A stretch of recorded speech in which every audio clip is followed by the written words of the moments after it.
talk about Marie Dorion today.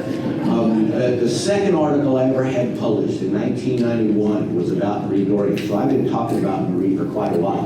And when I give these talks, I often ask, name 3 Native American women that have intriguing stories that everyone ought to know. Now, the first one that I always get, Pocahontas. How many thought of Pocahontas? Right? Thank you. Pocahontas is a great story. She throws herself on Captain John Smith and saves his life when her father, Powhatan, was about to kill him. Well, modern scholarship tells us that Captain Smith was quite a storyteller. So whether that actual story that we grew up is true or not, she still played an integral role in relationships between her people, the surrounding tribes, and all these European people that are pushing them off the coast. The next one I get most often, of course, is Sacagawea. How many thought of Sacagawea? Sure. Or Sacagawea, depending upon what camp you're in. And of course, she goes with the Lewis and Clark expedition from the Dakotas to the Pacific and back. But who's number 3 going to be? How many thought of Whatcoois? Anybody ever heard of Whatcoois? Nez Perce woman who, when Lewis and Clark came down out of the Big Roots, all of the Nez Perce are going, man, we can wipe them out and get some good loot. And she says, no, we have to do them no harm. And so she convinces the tribe to nurse the Lewis and Clark back out of their starving, weak condition by feeding them camas roots, which results in one of my favorite Lewis and Clark quotes. Here's guys that have been eating meat.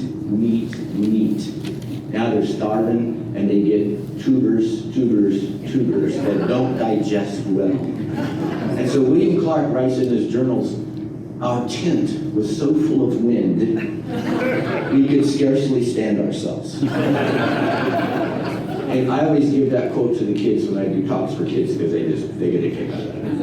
How about Nottawista? Anybody think of Nottawista?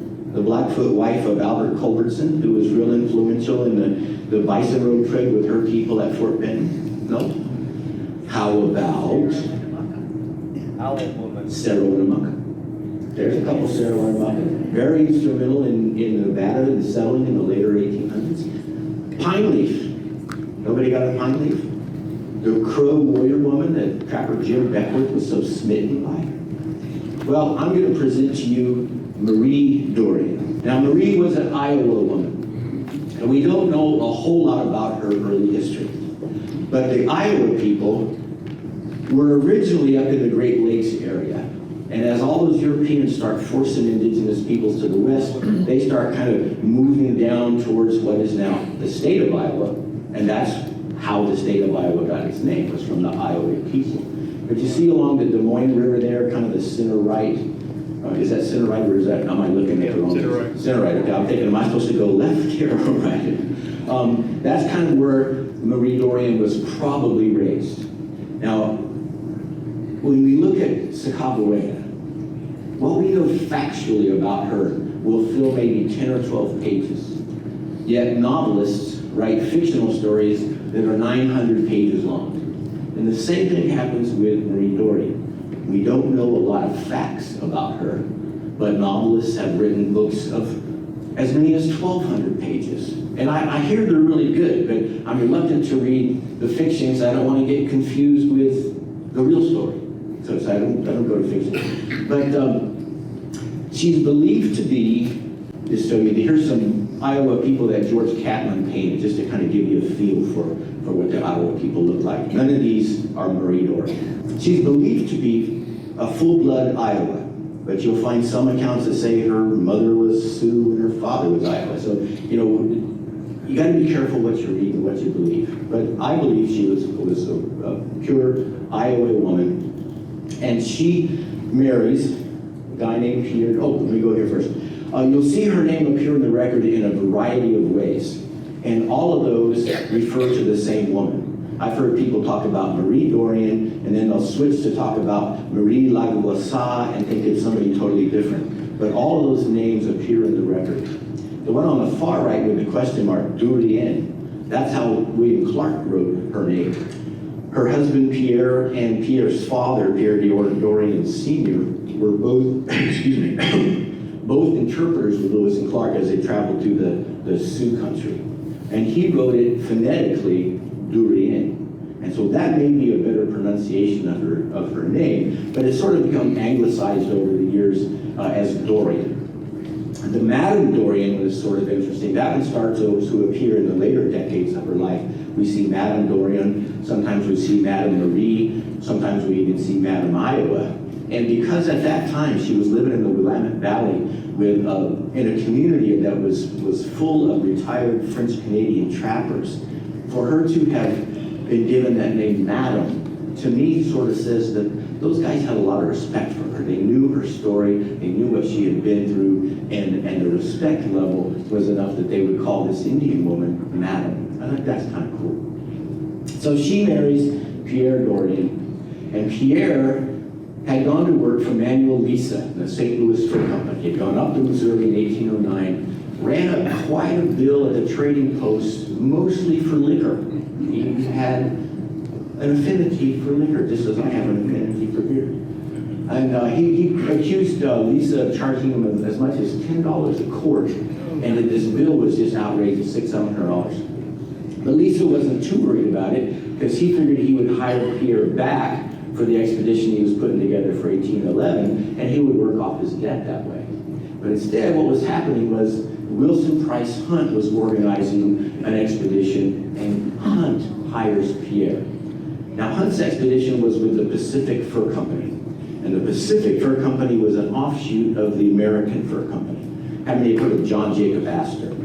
Sure. America's first multi-millionaire, made most of his money in the fur trade, retires in 1834, goes into New York real estate and the Chinese opium trade, made a lot more money in the opium trade. But John Jacob Astor chartered the American Fur Company in 1808, and a couple of years later, a couple of the Northwest Company partners said, hey, let's do something together, and so they formed the Pacific Fur Company. They send a ship around the Horn to the mouth of the Columbia, and they build a fort there called Astoria, and Hunt is going to lead an overland expedition that will rendezvous at that fort.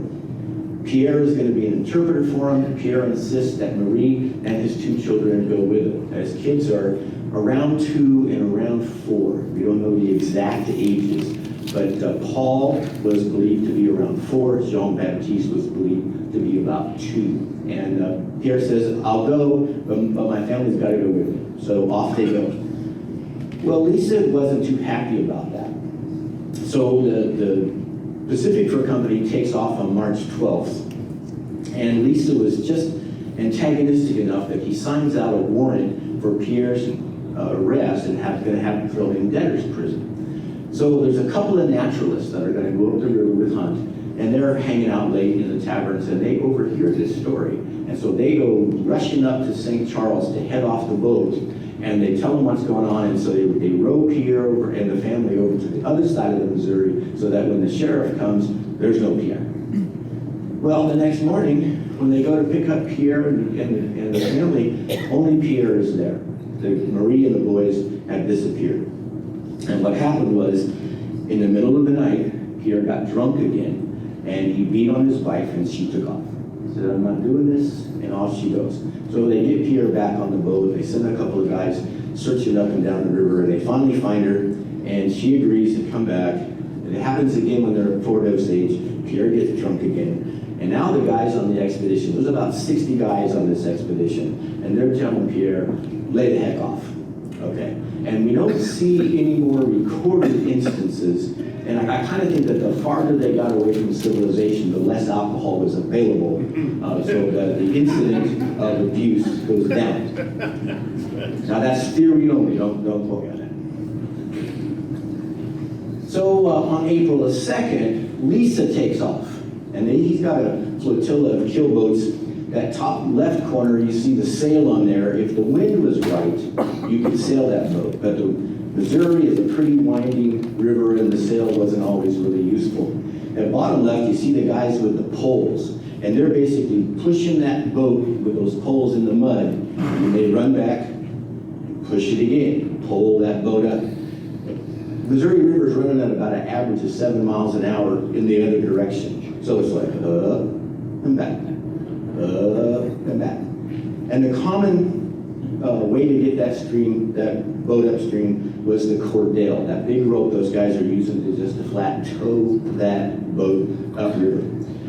Some of them had paddles in the front. The bottom left-hand one, you can see those guys that are sitting in the front. There's actually long oars there, and it could be rowed, but that tow rope, the cordell, was the most common way to get those keelboats upriver. Now, Lisa's about 3 weeks behind Hunt, and his intention originally was that they would travel together so that when they got to the Sioux country, they could travel safely in numbers through the Sioux territory. He pushed that crew relentlessly and doing his best to catch up. Now, along the way, Hunt recruits 5 guys who had been at the Three Forks of the Missouri with Andrew Henry, another St. Louis, Missouri Fur Company brigade. They had been run out by the Blackfeet. They went over what we call Reynolds Pass today down into Idaho, and they came to what has come to be known as Fort Henry near St. Anthony, Idaho. They had a really hard winter, and in the spring, everybody kind of split up and it was every man for himself. So these 5 guys, Carson, Jones, Hoback, Robinson, and Resner, they're traveling. The last 3 guys are together. Hoback, Robinson, and Resner, they're traveling together. The other 2 are sort of individualists. But Hunt manages to find them along the Missouri at different places, recruits them into the brigade, and now they're telling them all about the things that they know about the route. The route was originally going to be the same thing that Lewis and Clark took, and Hunt refers several times to the Lewis and Clark route, which is up the Missouri. Lisa catches up with those guys on June 3rd. This is oftentimes referred to in the fur trade record as the Great Keelboat Race. And sure enough, Lisa whips those guys into shape. When they get to the Arikara villages, which is near Mobridge, South Dakota, those 5 guys that have come on board have convinced Hunt to ditch the river and go overland, particularly Hoback, Robinson, and Reasoner, who had just come kind of through Wyoming and Nebraska to hit the Missouri. So Hunt says, okay, you can avoid the Blackfeet that way, and he trades for horses. And keep in mind that those 60 men, they're river men, and they're in the keelboats, and now they're on horseback, so they're kind of out of their element. So it changes the route, where the black line makes that turn to the west. The route would have gone on up to the Great Bend of the Missouri and on to the west down into the Three Forks area. But he takes the advice of these experienced mountaineers and goes overland. Now, things went pretty well. There wasn't too much to write about in those first few months, just your typical starving times and your few run-ins with, there you go, it's okay, you can laugh. It's better for a purpose. I don't want you falling asleep after lunch. You know, if you do, just don't snore too loud. My wife snores, and I thought, I'll get some earplugs. I could never get the second earplug in. She would always wake up with that first earplug. She just didn't like me sticking them in her nose. But things went fairly well for about 3 months. But as they're heading up the Wind River near Du Bois, Wyoming, anybody ever been to Du Bois? So they're heading up the Wind River, and game is scarce. So those 3 guys, Hoback, Robinson, and Resner, they point out, let me back up. They run into some Shoshones who say, just go up over this pass and you'll come down into a valley full of buffalo. So they go up to what we call Union Pass today. And now those 3 guys, they were all from Kentucky. They're oftentimes called the Kentuckians, go figure. Hoback, Robinson, Resner, they point out the Tetons from the top of Union Pass. And this picture was taken on Union Pass, looking at the Tetons. They said at the base of those mountains, there's a river that's a tributary of the Columbia. Of course, that's the Snake. And so now they're going, okay, we're going in the right direction. We're getting close.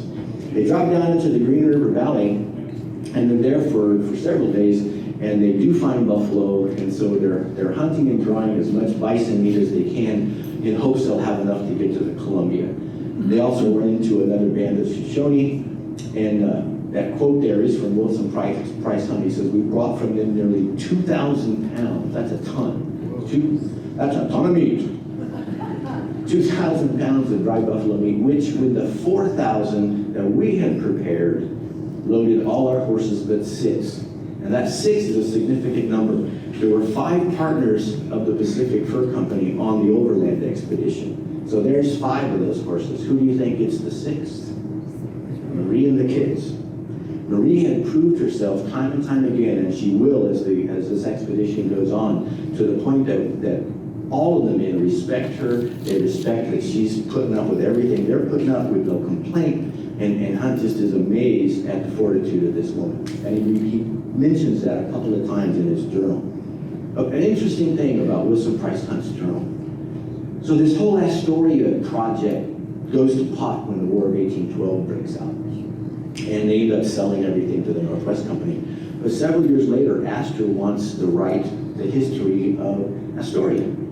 So he hires his friend Washington Irving. Now, you've all heard of Washington Irving. He wrote The Legend of Sleepy Hollow, Rip Van Winkle. Why couldn't he write a nonfiction story about Astoria? So Astor gives him all of the journals, all those proprietary business journals from the men who had kept journals during the Astoria expedition, and Hunt's is one of them.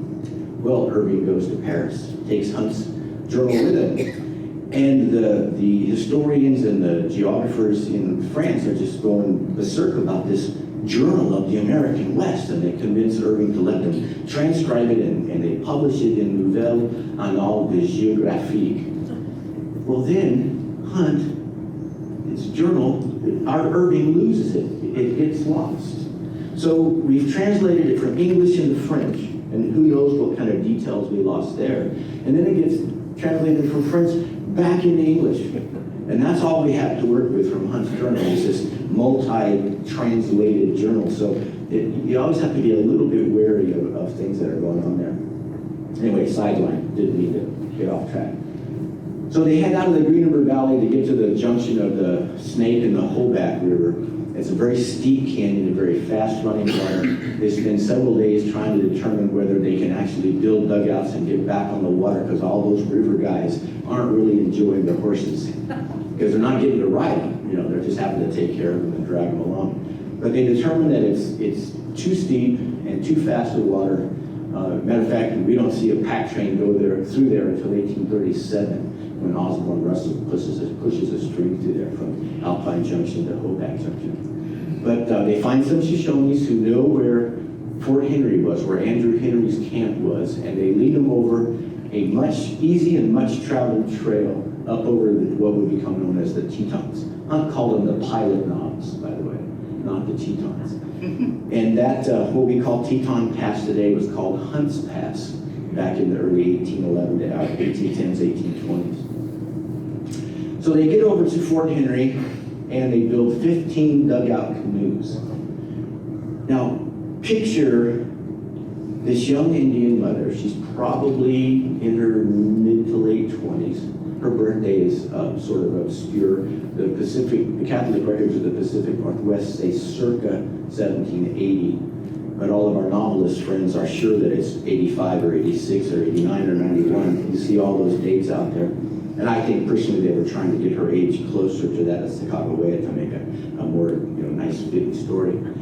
But picture here this woman with a 2-year-old and a 4-year-old in that dugout canoe. There's no life jackets. There's no way that those kids can be tied in, really, because if the thing tips over, they're going to be drowned. And then add to the fact is, this is October, Marie is 7 months pregnant. Now, if you do the math, that goes back to March. They left in March. So she's been pregnant this whole trip. And now she's got a nice little baby bump there where that 2-year-old is trying to sit in her lap. And I can just see her holding on to that and that little baby kicking, and oh gosh, it had to be uncomfortable. But they get in the river and they head down the Snake. It's still a fairly fast-moving river. And they run into rapids after cataracts after waterfalls. Anybody ever been to Idaho Falls? Yeah. Okay, the picture on the left is before that little retaining wall waterfall was built. That's about a 6-mile long cataract that about, well, 3/4 of it is probably canoeable. So they portage around about 1.5 miles of it. The picture on the right is what it looks like today with that little funky bridge dam that they put in there. Originally it was called Eagle Rock. And in the 1890s, the town fathers thought it'd be a great marketing thing if we built this waterfall, called it Idaho Falls. Everybody wanted to come see Idaho Falls. So they're running into this swift Snake River, rapids after rapids. When they get to American Falls, they have to lower the boats down over with ropes down into the lower part of the water. And it's just one thing after another. Then they get to Caldron, Linn. Everybody who's been to Caldron, Linn, so you know this story. This is the Snake River at Caldron, Linn at low water. The Milner Dam is just upstream. And a Linn is that pool at the base of the falls. These are called Star Falls. And the Linn is, Wilson Price Hunton said it was like a witch's cauldron. So it becomes known as Caldron Linn, still called that today. Now here it is at high water. And it was at high water when the Hunt flotilla comes along. The first dugout makes it through. The second dugout hits that rock in the middle and literally splits in half, and all 6 guys get thrown into the water. Antoine Clopine is drawn downstream and he drowns. A couple of the guys are stuck on that rock for hours while they're trying to figure out how to get them off.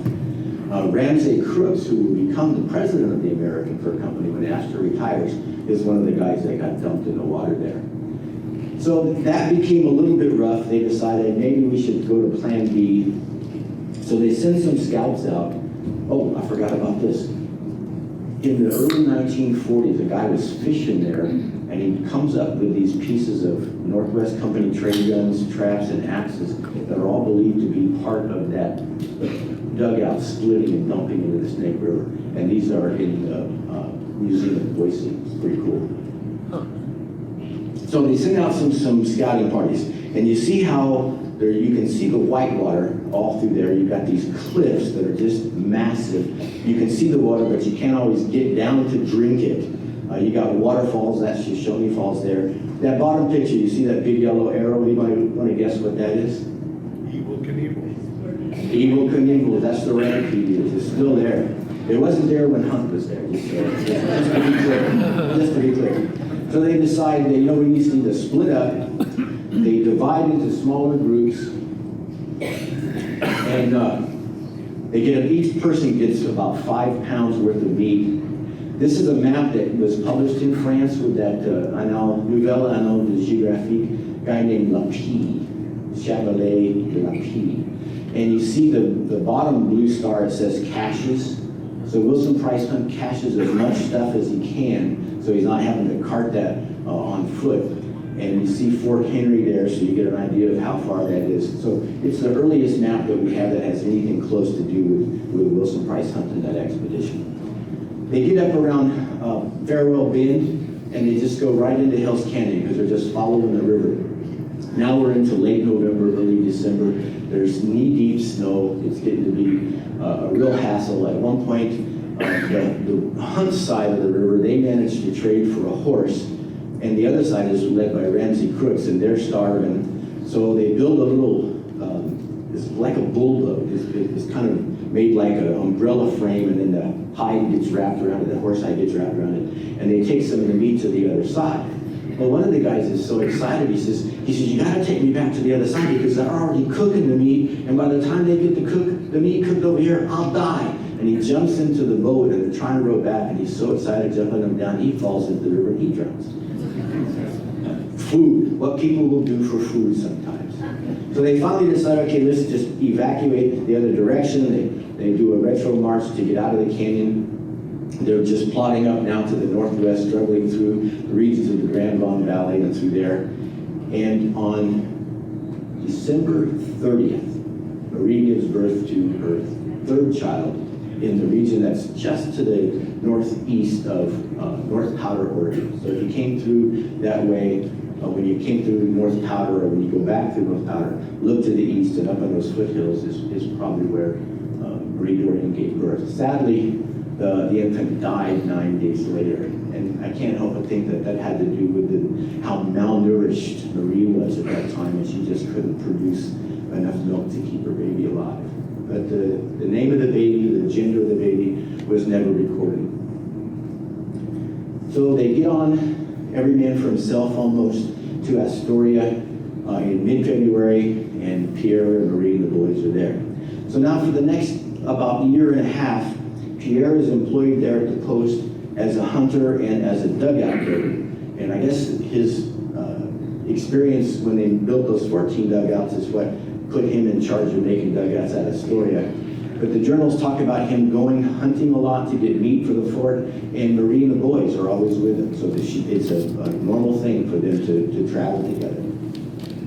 Well, in July of 1813, John Reed leads a small party that includes the Dorion family over onto the Malheur River in the vicinity of modern Vail, Oregon. And there they build a base camp, they start trapping, but there's a band of bandits that Marie calls the Dog Ribs, which historians think might be the Tualacan band of bandits. And they're constantly harassing the Reed party, so they finally relocate the camp over to the confluence of the Snake and Boise rivers. And there they build a house. They repeatedly refer to it as a house, yet oftentimes historians will say, well, that was the first Fort Boise. Well, it was just a house. It wasn't really a fort. But in the fur trade days, it didn't take much to be called a fort. If you had any kind of a log structure that you could find protection in, that oftentimes got referred to as a fort. These are Bannock Indians. I can't promise you that they are Dog Ribs. I was just looking for some images of Bannocks, and that's kind of what they look like.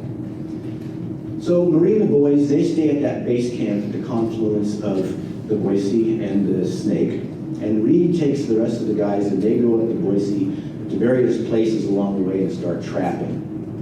And probably in the vicinity of Caldron, Idaho, they build another hut. And this one they call a hut. So if we talk about a house versus a hut, you think that hut would be a little more primitive than that cabin.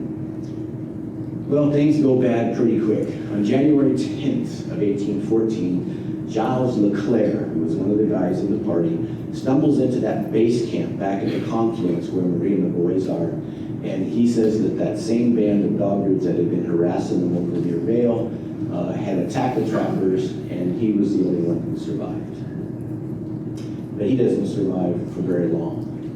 Marie gathers a few essentials, puts them on a horse. There are 3 accounts that were written. They're actually second-hand accounts, but they're allegedly straight from Marie. 2 of those accounts said she had 2 horses. One of the accounts says she has 1 horse. It makes more sense to me that she probably had 2 because she's putting Leclerc on 1 and the boys and some gear on that second one. But she heads back up the river to see if she can find out what happened to Pierre. Is there anything up there that is worth salvaging? So they're headed upriver. It's a 2 or 3 day trip. And I had to throw this picture. This is from that 1991 article that I wrote on Marie Dorion. I thought, let's throw that in. But she gets to the camp, and on the way, Leclerc dies. She buries him, basically covers him with brushwood and snow. She gets to where the hut is, and it's just a smoldering ruin. And she's really nervous about whether those Bannock are still around. So she hides for a day, just kind of watching, doesn't want to build a fire. We're in January, so you know that it had to be cold. And she constantly talks about her fear of her boys freezing. But she does finally get up the courage to go into the hut, and she finds some dried salmon that they had traded for, and she packs that into her supply list, and she heads off into the Blue Mountains. It's deep snow, freezing cold. The horses are not in the best shape, and so she finds this little secluded glen, and she builds a wiki of something like this. She doesn't give us a big description of it, but she said she used pine branches, cedar bark, and moss. She kills the horses, or horse, and dries the meat, uses the skins as part of the cover of her little wickiup, and she spends 53 days, 53 days in that little wickiup. Now imagine, you got 2 boys in there that are probably now 3 and 5-ish, but you don't have cartoons, you don't have video games, you don't even have a deck of cards. So it had to be a long 53 days. They finally decided as the food supply was getting low that we needed to head towards the Walla Walla River in hopes that some of the Pacific Company guys that are coming up to Columbia might find them. So they head out. 2 days into that journey, she becomes snowblind. One thing after another. So she sits low for 3 days. Finally, she can see just a little bit, and she heads on down. She actually clears the Blue Mountains, and by the time they got down onto the flats, it had been 6 days with very little to eat and nothing for the last 2 days. But she sees some smoke, so she hides the kids, and she's literally so spent that she's virtually crawling towards this smoke. She finds out that it's a village of Walla Walla Indians, and as soon as she gets there, she tells them what's going on, and some of the men go straight up to find the boys and bring them back. And they stayed there for quite a few days before they actually move over to the mouth of the Walla Walla, and before you know it, along comes a canoe full of Pacific Fur Company guys. And they're talking about they're paddling along, and they hear voices from the shore going, "Arrêtez donc," which is French for stop. You know, they're going, "Who's speaking French out here?" So they go over to the shore, and there's Marie and the boys, and they learn the story. And that's where Alexander Ross Cox, and Gabriel Francher, those are all guys that were in that canoe. In their journals, they write what they say Marie told them. So we have those three, they're primary accounts, but they're second-hand. So, but it's all we really have to go factually. So that's her story. I mean, what an amazing tale of survival and caring as a mother. There are several monuments to Marie all over the Pacific Northwest. She remarries to a guy named Vernier. He doesn't last very long. And some accounts say he was killed by Indians. Some accounts say he retired from the fur trade and went back to Montreal. Either way, she's still in the Astoria area. She marries a guy named Tupin, and that relationship lasts quite a while. She has a couple of kids by Tupin. This is her daughter, Marianne Tupin. It's really if you start looking for images of Marie, this is the only historic image that I could find that relates to her. But this is a daughter who was born in 1827. So she dies in the early days of 1850. So depending upon what you accept as her birth date, she was at least in the late 60s. And she was buried in St. Louis, Oregon, which hardly even exists today. But it's not unusual to see accounts that say she was born in St. Louis. Of course, you first think, oh, she's born in Missouri, or she's buried in Missouri. But it's St. Louis, Oregon, not St. Louis, Missouri. So, thank you very much.